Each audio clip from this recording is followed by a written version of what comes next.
the massive doors of the war chamber crashed open with a sound that echoed through the halls of the Vorthic Empire. Every head turned as Commander Zekthal stumbled inside, his footsteps uneven and desperate. The sight that greeted the High Council was nothing like what they expected. This was supposed to be their greatest warrior returning in triumph. Instead, what limped before them looked more like a ghost than a conqueror.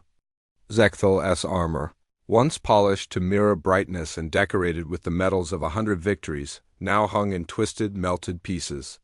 His proud battle crest, the symbol of his rank that had struck fear into countless enemies, was singed black and hung limp against his skull.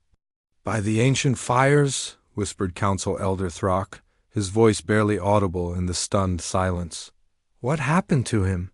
The other council members shifted uncomfortably in their seats. They had sent Zekthal to Earth 3 months ago with the most powerful war fleet the Vorthic Empire had ever assembled. 50,000 ships, 2 million of their finest warriors. The mission was simple: eliminate the humans and claim their planet as another jewel in the Vorthic crown. It should have been easy. The humans were young, barely evolved past throwing rocks at each other. Their technology was primitive, their weapons laughable. Intelligence reports showed they still fought wars with chemical explosives and metal bullets. How could such creatures possibly stand against the might of an empire that had conquered half the galaxy? Yet here stood their greatest commander, alone and broken. Empress Veshtar rose from her throne, her eyes glowing with the fierce light that had made enemies tremble across the stars. "Commander Zekthal," her voice boomed through the chamber. "Where is your fleet? Where are my warriors?" Zekthal's legs gave out, and he crashed to his knees before the throne. When he looked up, the council saw something in his eyes they had never seen before. Something that made their blood run cold. Fear. Pure, absolute, soul-crushing fear. "Gone," he whispered, his voice cracking like dry leaves. "All gone, every ship, every warrior, every. He stopped, his whole body shaking as if the words themselves were too heavy to carry. "Impossible!" roared General Krath, slamming his fist on the council table. "You commanded the greatest military force in galactic history. Those primitive humans couldn't possibly—" "You don't understand," Zekthal interrupted, his voice growing stronger but more desperate. "They're not primitive, they're not weak. Everything we thought we knew about them is wrong. Terribly, horribly wrong." The council exchanged glances. Had their great commander lost his mind? Was this some kind of elaborate deception? Wars of conquest sometimes broke even the strongest warriors, but Zekthal had never shown weakness before. "Explain." "Yourself," the Empress commanded, her voice sharp as a blade. "Tell us how an empire that spans 3 star systems could lose to creatures who haven't even mastered space travel." Zekthal struggled to his feet, swaying slightly. "They have mastered it, Your Majesty. They've mastered things we never imagined possible. When we arrived at Earth, they were waiting for us. Not hiding, not running, waiting." He paused, his eyes staring at something only he could see. "Their leader, their ambassador, she met our diplomatic ship personally. She was small, maybe half our size, with soft skin and no natural weapons. She smiled when she saw us. Actually smiled like she was greeting old friends." "And," prompted Elder Throck impatiently, "she invited us to tour their newest space station. Said it was humanity's greatest achievement, a symbol of their hope for peaceful cooperation with other species. She seemed so eager to share their culture, so proud to show us what they had built." The commander's voice dropped to almost a whisper. "I should have known then. The way she looked at us, like she was studying us, taking measurements, but I thought it was just curiosity. How could I have been so blind?" General Krath leaned forward. "What did you find on this station?" At first, exactly what she promised. Art galleries showing the beauty of their world. Gardens filled with plants from every continent on their planet. Meeting rooms where their leaders conducted peaceful business. She showed us their children's artwork, drawings of stars and planets and dreams of exploring the galaxy. Zekthal's voice grew darker. "But there were other things. Things that didn't make sense." The station was huge, bigger than some of our fortress worlds. The power readings were off the charts, far more than any civilian facility would need. And the electromagnetic signatures ... double quote, he shuddered. They were all wrong? Wrong how? The Empress demanded. They matched our weapons, our most advanced, classified military technology. This peaceful space station was reading our ships, analyzing our defenses, learning everything about our capabilities. And we just let them do it. The council members began to murmur among themselves, but Zechthel pressed on. The children's artwork I mentioned? I looked closer while the ambassador was explaining their education system. Those weren't just pictures of stars and planets. They were tactical diagrams, battle formations, weapon schematics. The children weren't drawing dreams of exploration. They were drawing lessons in warfare. Surely you're exaggerating, Elder Throck protested. Children drawing military plans? That's absurd. I thought so too, until I saw the rest of their art gallery. Hidden among the peaceful landscapes and family portraits were historical paintings, scenes from their wars. And there were so many wars. Hundreds of them, thousands. These creatures have been fighting each other continuously for their entire recorded history. Zechthel's eyes fixed on the Empress. Your Majesty, they don't fight wars like we do. We conquer for resources, for territory, for glory. Humans fight wars for ideas, for concepts they can't even touch. They'll die for words like freedom and justice as eagerly as we'll die for gold and land. That makes them fanatics, General Krath observed. Dangerous, perhaps, but fanatics can be defeated. No, General, that makes them unstoppable. Because when you fight for things you can't lose, you fight with a desperation we've never known. And when you've been fighting that kind of war for thousands of years, you get very, very good at it. The commander took a shaky breath. The ambassador showed us their military history with such pride. She spoke of something called a world war, where they fought each other with such ferocity that it nearly destroyed their entire planet, twice, and they learned from it. Every technique, every strategy, every weapon that could kill efficiently. But surely they're still limited by their technology, the Empress said. Though her voice had lost some of its certainty, Zechthel laughed. But there was no humor in it. That's what I thought, right up until she showed me the station's power core. She called it their greatest achievement in peaceful energy. It was beautiful, Your Majesty. A swirling mass of contained fusion reactions that could power their entire homeworld. He paused, his hands clenching into fists. It wasn't until later that I realized what I was really looking at. It wasn't a power core. It was a weapon. The most devastating weapon I've ever seen, disguised as a symbol of peace. One that could turn a star into a supernova. The war chamber fell completely silent. Even the Empress seemed stunned by this revelation. When I demanded an explanation, Zechthel continued, the ambassador's smile never wavered. She said they wanted to give us a chance to leave peacefully, a chance to go home and warn others that humanity preferred friendship to war.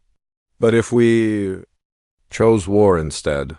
He looked around the chamber at the faces of the Empire's most powerful leaders. She said they would make sure the galaxy remembered what happened to those who forced their hand.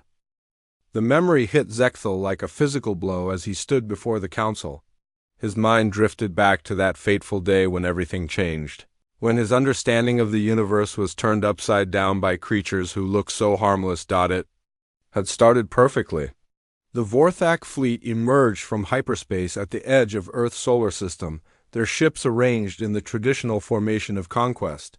50,000 vessels stretching across space like a metal constellation, each one bristling with enough firepower to level a continent. It was meant to be a show of overwhelming force, a demonstration that resistance was pointless, but instead of the panic they expected, something strange happened.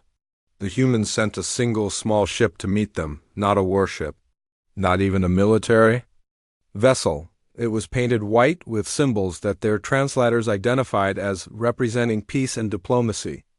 On board was a single human female who introduced herself as Earth's primary ambassador for First Contact Protocols, Zekthil remembered, thinking how tiny she looked standing in his command center, surrounded by warriors twice her size.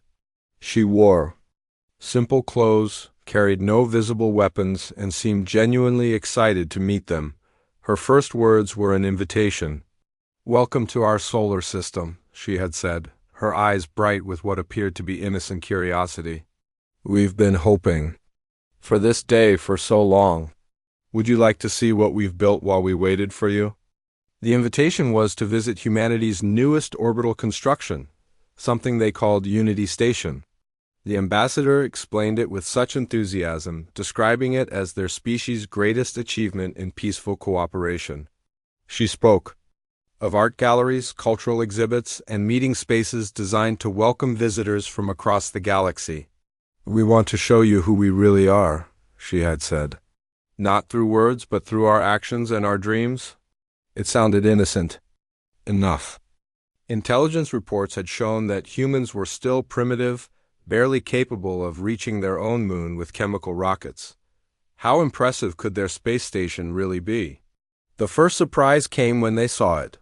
Unity Station wasn't the small, cramped outpost they expected.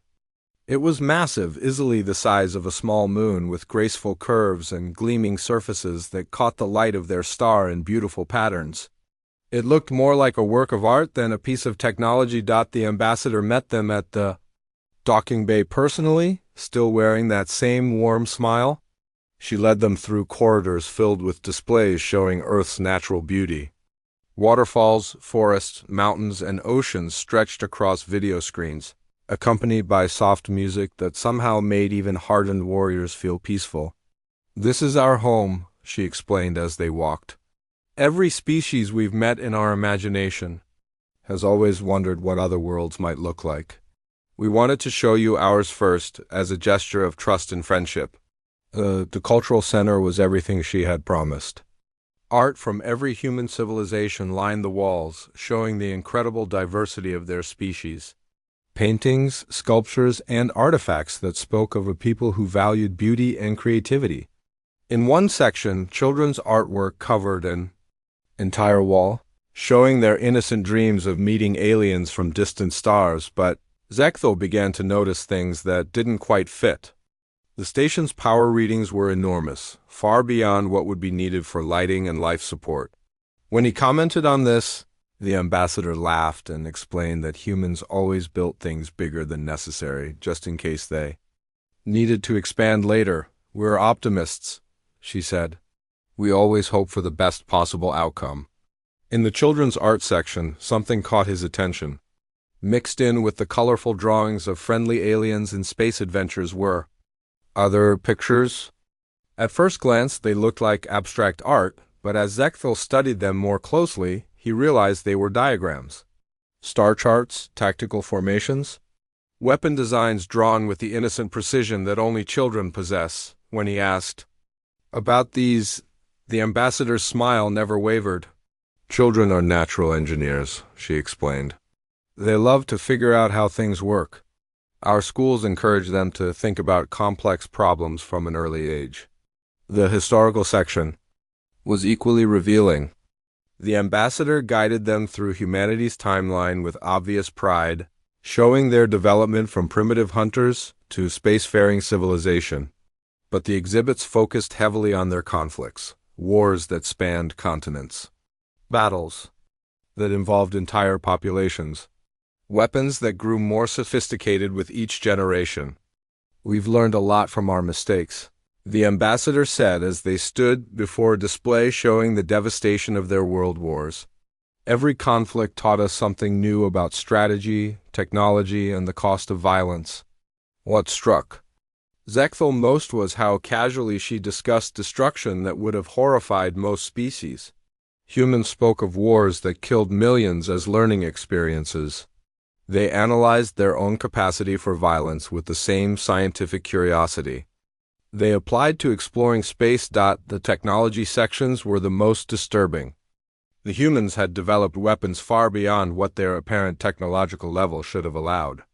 Nuclear devices that could flatten cities, chemical weapons that could poison entire regions, biological agents that could wipe out populations. without damaging infrastructure. Of course, we don't use these anymore, the ambassador assured them. We've moved beyond such crude methods. Our current defensive systems are much more elegant. She showed them to an observation deck where they could see the station's central core. It was beautiful, a swirling mass of contained energy that pulsed with soft, warm light. The ambassador explained that it was their greatest achievement in peaceful energy production, capable of powering their entire homeworld without any pollution or waste. It represents everything we hope to become, she said, her voice filled with genuine emotion. Clean, efficient, and powerful enough to support any dream we might have. But as Zekthal watched the energy patterns, something felt wrong. The containment. Fields were too strong, the power output was too controlled. This wasn't just a power source. The engineering principles were too similar to weapons technology he had seen before. During the tour, his science officers had been discreetly scanning the station, gathering data on human capabilities. What they found was disturbing. The station's sensors were incredibly advanced, capable of analyzing their ships down to the smallest detail. Every moment they spent aboard, the humans were learning about Vorthak technology, military strength, and tactical capabilities, but it was done so subtly, so naturally, that it seemed like simple curiosity rather than intelligence gathering. The ambassador asked innocent questions about their journey, their ships, their home worlds. She seemed fascinated by their culture and eager to learn about their society, only later did. Zekthal realized that every question had been designed to extract specific military information. The humans weren't just being friendly. They were conducting the most sophisticated intelligence operation he had ever encountered. The final revelation came when they were preparing to leave. The ambassador walked them back to their shuttle, still chatting pleasantly about the possibility of future cooperation between their species. As they reached the docking bay, she paused and looked directly at Zekthal. "I hope you've enjoyed learning about us," she said, her smile taking on a slightly different quality. "We certainly enjoyed learning about you." Something in her tone made him stop. "What do you mean?" "Well, we've been watching your fleet since you arrived. Very impressive formations. Excellent discipline. Your weapon systems are quite advanced. For your technological level?" She paused, tilting her head slightly. "Though I notice you're still using fusion-based propulsion. We moved beyond that decades ago." The words hit him like ice water. "You've been scanning our ships?" "Of course." "Just as you've been scanning our station?" Her smile never faltered. "The difference is we've been completely open about our capabilities. We've shown you exactly what we can do, what we've learned, and what we're capable of becoming." She gestured back toward the station's core, visible through the transparent walls. "That power source you admired? It's not just for peaceful purposes. The same technology that could power a civilization could also tear apart a star. The same principles we use to create could easily be used to destroy." Zekthal felt his blood turn cold. "Are you threatening us?" "Not at all," she replied, her voice remaining perfectly pleasant. "I'm simply making sure you understand the situation clearly. We want peace. We hope for friendship. We've designed this entire station as a symbol of what cooperation between species could achieve." She stepped closer, and for the first time, Zekthal saw something dangerous in her eyes. "But if you choose war instead of peace, we want you to know exactly what you'll be facing. We've spent thousands of years learning how to fight. Every technique, every strategy, every weapon that could end conflicts quickly and efficiently. We've become very, very good at it." The ambassador's smile widened slightly. "We wanted to give you a chance to leave peacefully, to go home and tell others that humanity prefers friendship to war. But if someone forces our hand—" She paused, looking out at the vast Vorthak fleet surrounding their station. The war chamber erupted in angry voices after Zekthal finished his testimony. Council members shouted over each other, their pride wounded by the suggestion that primitive humans could threaten the mighty Vorthak Empire. But Empress Vashtar's voice cut through the chaos like a blade. "Enough!" she roared, her eyes blazing with fury. "One broken commander will not dictate the fate of our empire. If these humans want war, then war they shall have. Within hours, the greatest military mobilization in galactic history began. From every corner of Vorthic space, warships converged on the Imperial capital. Battle cruisers that had conquered entire star systems. Dreadnoughts capable of cracking planets in half. Carrier ships filled with fighter craft that moved like swarms of deadly insects through space. General Krath stood proudly on the bridge of the flagship, Eternal Conquest, watching as more ships arrived each hour. "Let the humans see this," he declared to his officers. "Let them understand what real power looks like." The final count was staggering. Over 200,000 ships, each one a masterpiece of Vorthak engineering. 10 million of their finest warriors, veterans of countless campaigns across the galaxy. Weapons that could boil oceans and crack continents. It was enough firepower to conquer 10 human worlds, even if everything Zekthal claimed was true. Empress Vashtar herself would lead this crusade, her presence on the battlefield a guarantee of victory. She stood in her command center, surrounded by holographic displays showing the massive fleet stretching across space like a metal sea.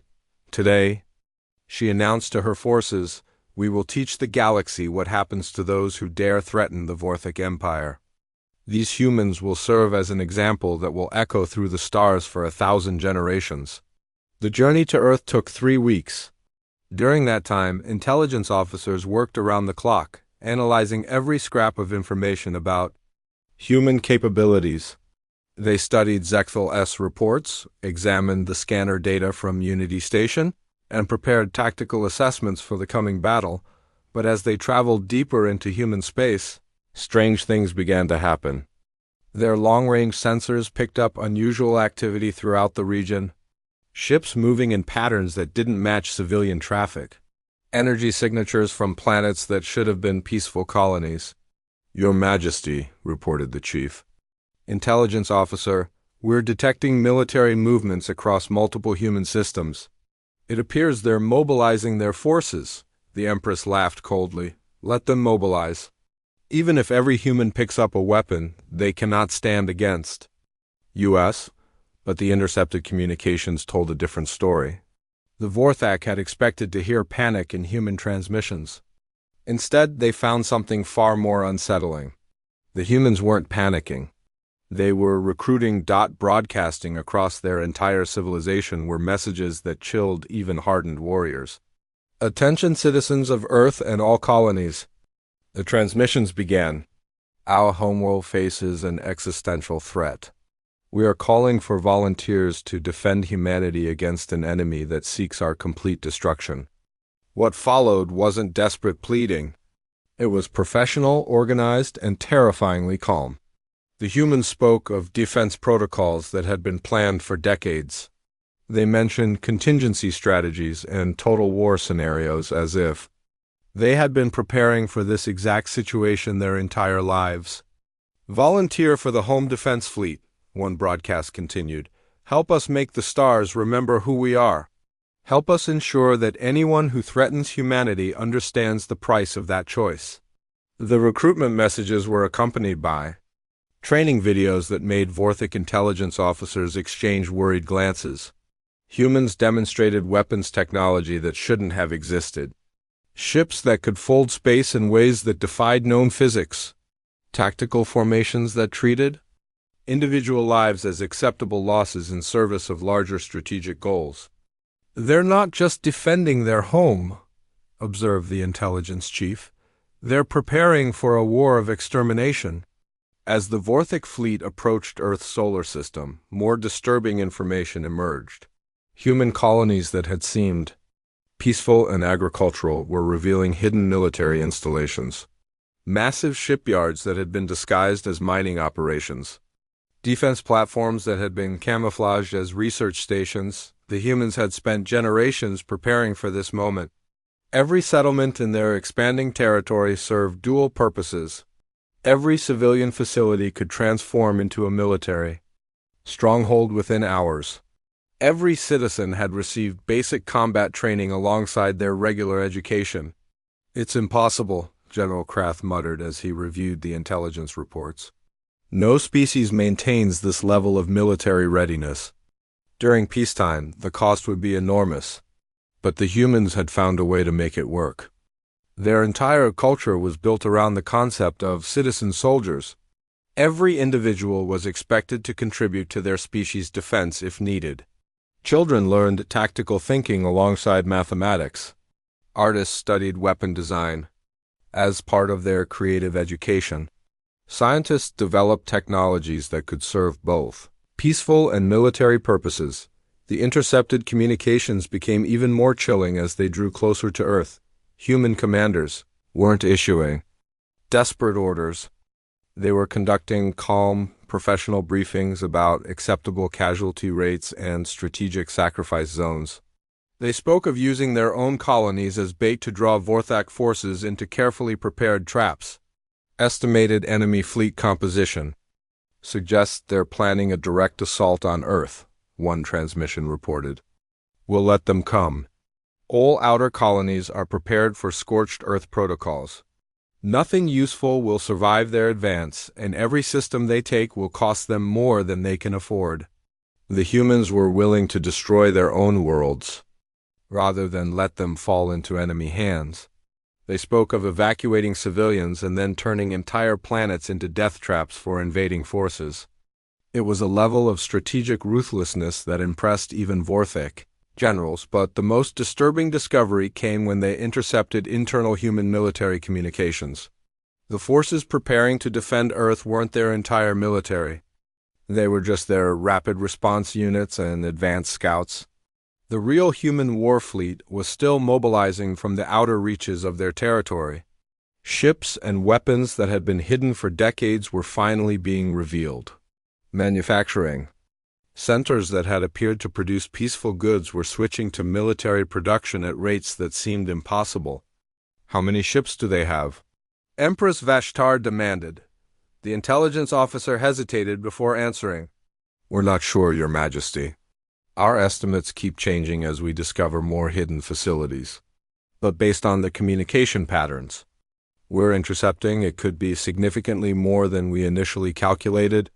Even more troubling were the strategic discussions they overheard. Human military leaders weren't just planning to defend their territory. They were preparing to take the war to Vorthak space itself. They spoke casually of sterilizing enemy worlds and making examples of entire civilizations. The goal isn't just victory, one human commander explained in a briefing they intercepted. The goal is to ensure this never happens again. We need to make the cost of attacking humanity so high that no species will ever consider it. They weren't planning to occupy Vorthak worlds. They were planning to destroy them completely, leaving nothing but dead rocks as warnings to the rest of the galaxy. It was a strategy of terror designed to prevent future conflicts by making the consequences of aggression too horrible to contemplate. Zekthal, confined to quarters aboard the flagship, listened to these reports with growing dread. He had tried to warn them, but his broken appearance and traumatic testimony had been dismissed as cowardice. Now he watched as his entire civilization sailed toward destruction, convinced of their own superiority. They still don't understand, he whispered to himself as he stared out at the approaching blue-green world that looked so peaceful and innocent. They think this is about military strength. They think it's about who has the bigger fleet. But Zekthal knew the truth. This wasn't going to be a battle between two military forces. This was going to be a demonstration of what happened when someone forced humanity to show their true nature. The humans had spent thousands of years learning how to fight wars, and they had become very, very good at it. As Earth grew larger in the viewports, human defense platforms began powering up throughout the solar system. Weapons that had been disguised as communication arrays revealed their true purpose. Mining stations transformed into missile batteries. What had appeared to be peaceful infrastructure was unveiling itself as the most sophisticated defensive network ever constructed. The trap was ready. The humans had been preparing for this moment since the day they first looked up at the stars and wondered what else might be out there. They had hoped for friends, but they had prepared for war, and now, finally, the galaxy was about to see what humanity looked like when someone forced them to fight for their survival. The war began not where anyone expected it to. As the massive Vorthik fleet approached Earth's solar system, confident in their overwhelming numbers and superior firepower, reality struck them like a hammer blow. The attack didn't come from Earth's defenses or the human ships gathered around their homeworld. It came from behind them. In the heart of Vorthek space itself, the first sign of disaster arrived through an emergency transmission from the Imperial capital. General Krath was reviewing final battle plans when his communications officer went pale, staring at his display screen in disbelief. "Sir," the officer stammered, "we're receiving a priority alert from Home Command. Multiple unidentified ships have emerged from hyperspace in the Vorthik Prime system." The Empress turned from her tactical displays, her eyes narrowing. "Impossible. Our entire fleet is here. What ships could possibly threaten the capital?" The answer came in the form of scanner data that made no sense according to everything they knew about physics. Human vessels were materializing throughout Vorthek territory, appearing from hyperspace jumps that should have been completely impossible. The distances involved were too great, the calculations too complex, and the energy requirements far beyond what their technology assessments had suggested. "How are they doing this?" demanded the chief science officer, studying the impossible readings. "These jump coordinates require computational power that doesn't exist in the known galaxy." But the humans had found a way. While the Vorthak had been perfecting weapons and armor, humanity had been working on something far more dangerous: the ability to appear anywhere, anytime, without warning. Their ships didn't follow the traditional hyperspace routes that every other species used. They had developed technology that allowed them to fold space itself, creating shortcuts through dimensions that other civilizations hadn't even discovered. The tactical implications were terrifying. Every Vorthik stronghold, every fortress world, every military installation was suddenly vulnerable to instant attack from enemies, who could appear without any advance warning. The reports flooding in from across the Empire painted a picture of coordinated destruction that spoke of planning spanning decades.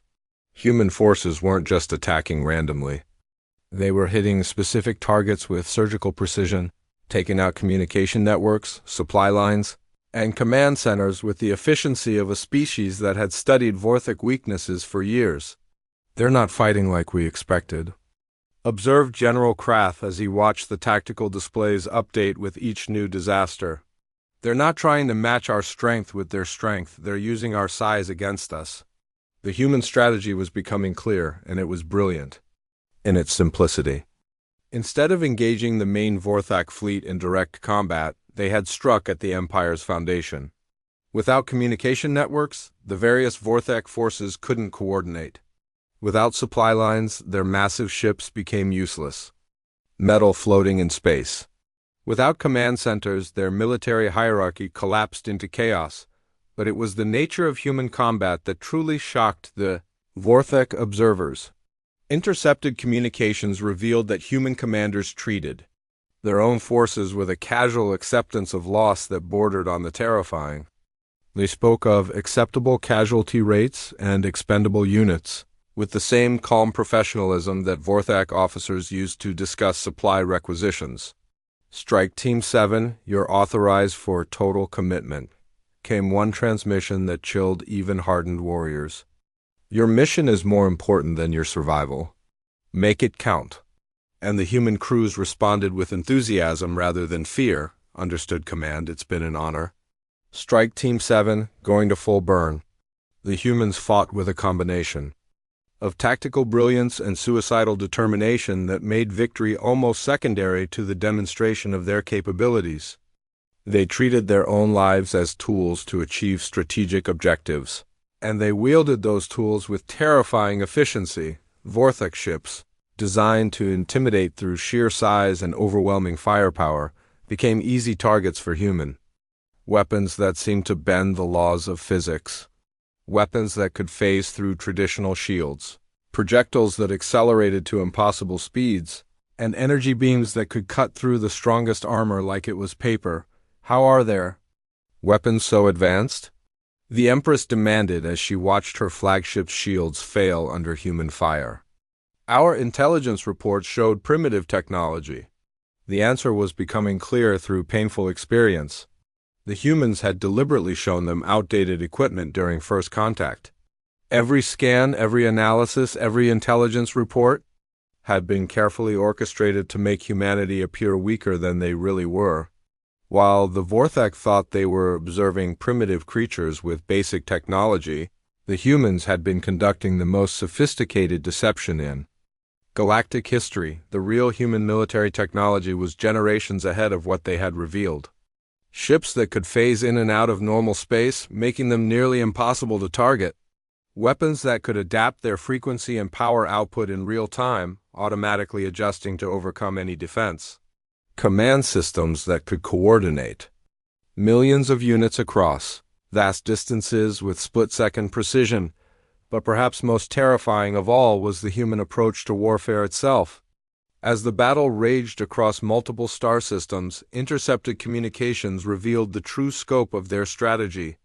This wasn't humanity's full military might. These were just their advanced forces designed to assess enemy capabilities and prepare the battlefield. Phase 1 objectives complete, reported one human commander in a transmission that sent chills through the Vorthak Intelligence Division. Enemy fleet deployment confirmed. All major strongholds mapped and marked. Initiating Phase 2 protocols. Phase 2 turned out to be the arrival of the real human war fleet. Ships began emerging from hyperspace throughout the combat zone, but these weren't the relatively small vessels that had initiated the attack. These were massive constructions that dwarfed even the largest Vorthak dreadnoughts, bristling with weapons that registered energy outputs beyond anything in their experience. The most disturbing realization came when Vorthak strategists analyzed the human battle formations. The humans weren't just fighting to win this war. They were fighting to ensure there would never be another one. Every tactical decision, every strategic move, every target selection was designed with one goal in mind: making the cost of attacking humanity so devastating that no species would ever consider it again. Human forces weren't just destroying military targets. They were systematically dismantling the infrastructure that made the Vorthak Empire possible. Trade routes, manufacturing centers, communication networks, and civilian installations that supported military operations were being eliminated with methodical precision. "They're not trying to conquer us," realized the chief strategist with growing horror. "They're trying to erase us." As fortress worlds burned and the proud Vorthak fleet found itself scattered and outmatched, the scope of human preparation became clear. This wasn't a desperate defense by a primitive species. This was the execution of a plan that had been developed over generations, refined through countless simulations, and prepared for the moment when someone forced humanity to reveal their true nature. The humans had hoped for peace. They had genuinely wanted friendship with other species.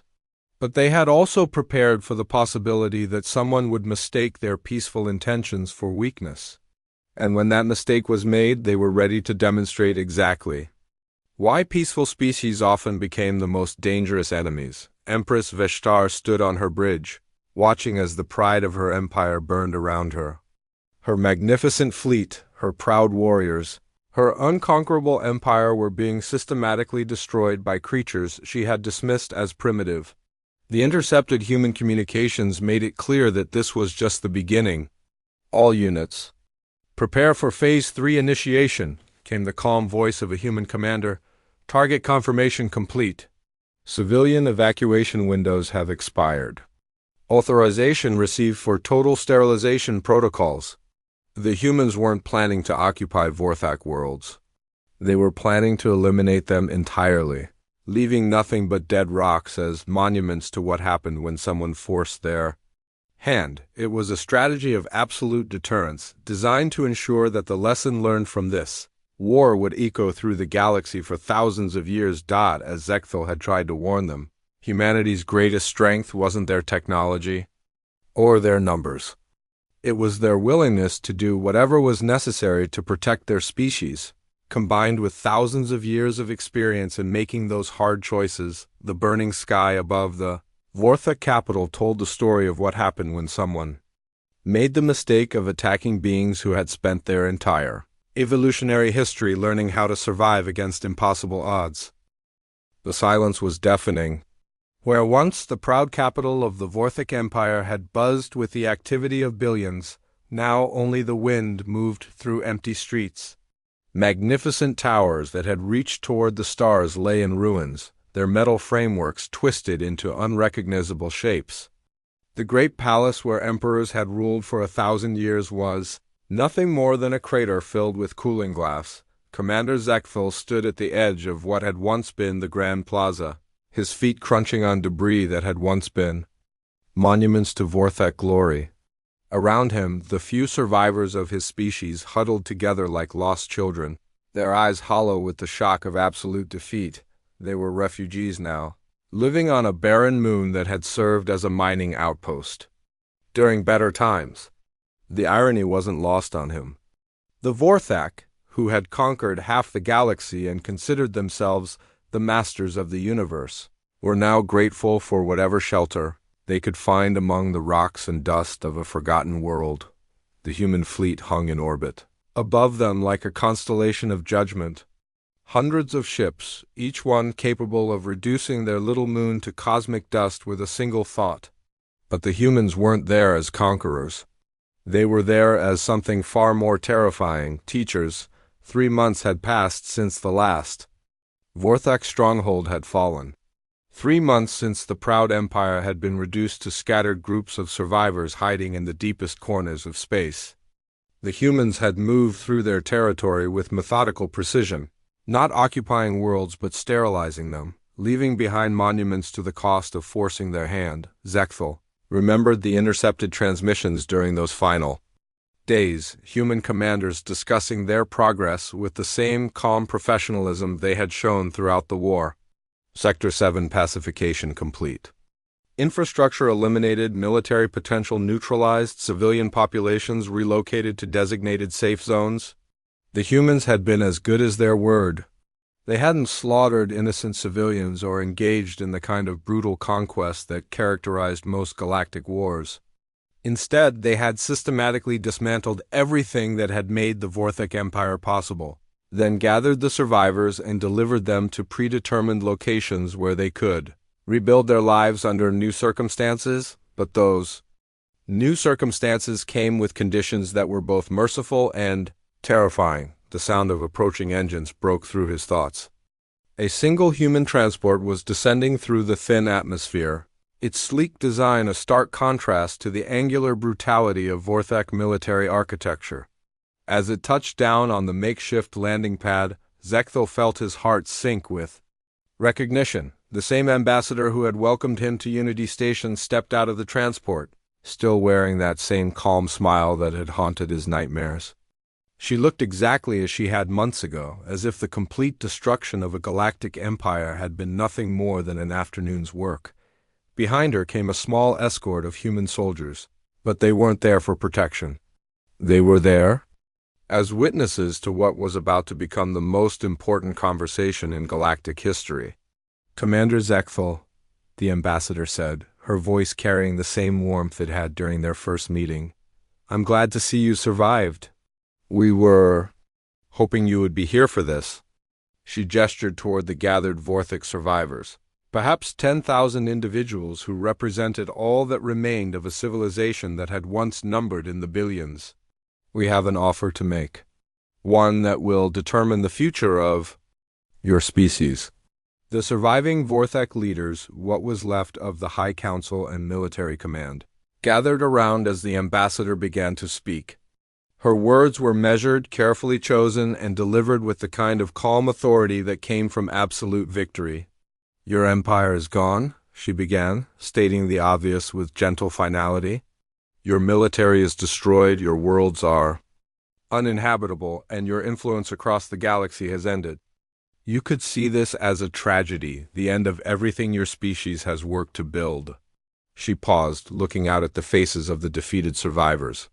But we prefer to see it as an opportunity, a chance for the Vorthak to serve a greater purpose than conquest and domination. The terms she offered were unlike anything in the history of galactic warfare.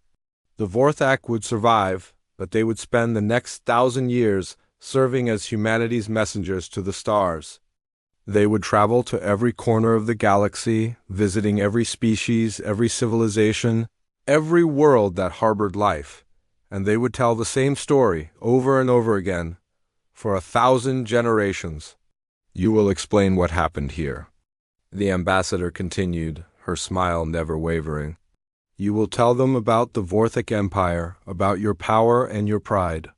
You will describe your fleets and your weapons and your absolute certainty that nothing could stand against you. The purpose became clear as she spoke. The humans didn't want to rule the galaxy through fear. They wanted to prevent future conflicts by ensuring that every potential aggressor understood the true cost of forcing humanity's hand. You will tell them about our first meeting, she said, looking directly at Zekthal. How we welcomed you with open arms, showed you our culture, our achievements, our hopes for peaceful cooperation. You will explain how we gave you every opportunity to choose friendship over war. But most importantly, they would serve as living proof of what happened when someone made the wrong choice. The Vorthak survivors would carry the message that humanity appeared peaceful only because they chose to be, and that choice could change very quickly when faced with existential threats. Every species you encounter will see what became of the mighty Vorthak Empire, the ambassador explained. They will understand that no matter how powerful they believe themselves to be, no matter how advanced their technology or how numerous their armies, the same fate awaits anyone who mistakes our peaceful nature for weakness. The terms were surprisingly generous considering the circumstances. The humans would provide ships, supplies, and safe passage anywhere the Vorthak messengers needed to go. They would be protected from retaliation and supported in their mission. Their basic needs would be met, and their children would be educated alongside human youth to ensure the message continued across generations, but they would never again be conquerors.